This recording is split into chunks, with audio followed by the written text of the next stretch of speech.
स्वतंत्र सेनानियों का पूरे प्रदेश स्तर के सारे सेनानियों का यहाँ सीएम हाउस में एक कार्यक्रम संपन्न हुआ, जिसके माध्यम से हमने 50 साल जो आपातकाल का कला समय था, खास करके एक तरह से ये संविधान के हत्या दिवस के नाते से था, और इस अवसर पर जब हमने पूरे प्रदेश भर में ये कार्यक्रम संपन्न किया, ऐसे में सभी स्वतंत्रता सेनानियों के तमाम लोकतंत्र सेनानियों ने अपने जीवन में वो 19 महीने अलग अलग प्रकार से जेलों में बिता करके सच्चे अर्थों में लोकतंत्र की रक्षा की थी।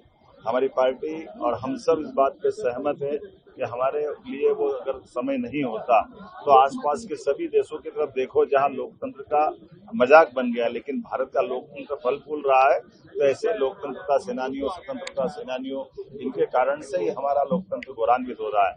ऐसे में यशस्वी प्रधानमंत्री के नेतृत्व में सभी प्रकार की योजनाओं को संचालित करते हुए राज्य की बेहतरी के साथ, राष्ट्र के साथ कदम से कदम मिला के हमारी सरकार चले, तो हमने लोकतंत्र सेनानियों के लिए भी जो पीएम श्री एम्बुलेंस सुविधा जो बाकी लोगों के लिए है, उनके लिए भी विशेष रूप से आयुष्मान कार्ड बनाकर देने की मैंने घोषणा की है।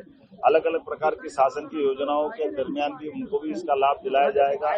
शासन के माध्यम से ऐसे लोकतंत्र के समर्थक लोगों के लिए जिन्होंने अपने सब कुछ दिया है, हमारा फर्ज है कि हम उनको स्मरण करें।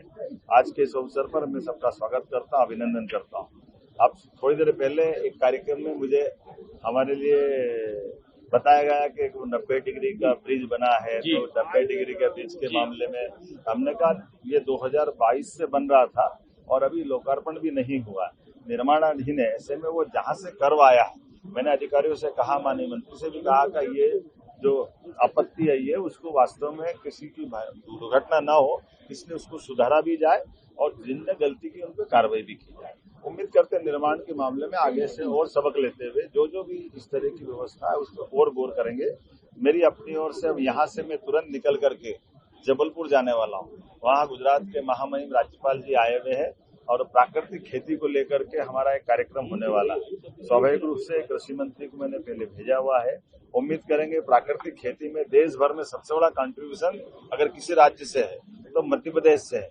ऐसे में हमारी जो कृषि विकास दर बहुत अच्छी चल रही है, तो स्वाभाविक रूप से हमारा फर्ज बनता है कि कृषि विकास दर में प्राकृतिक खेती का और रकबा बढ़ाया जाए, हमारे किसानों की आर्थिक स्थिति और मजबूत हो।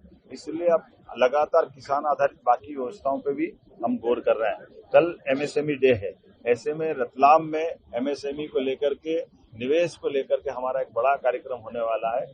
उम्मीद कर रहे हैं कि सभी प्रकार के रोजगार के अवसर उपलब्ध कराते हुए राज्य सरकार सबके साथ इस प्रकार से सीएम सर कांग्रेस आरोप खाद का संकट बना हुआ है, क्या कहेंगे? कांग्रेस का संकट है, खाद का संकट नहीं है।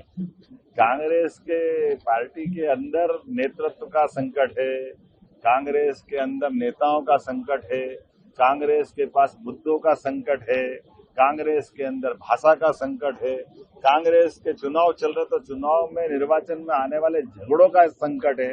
कांग्रेस इन संकटों से निपट ली तो अच्छा।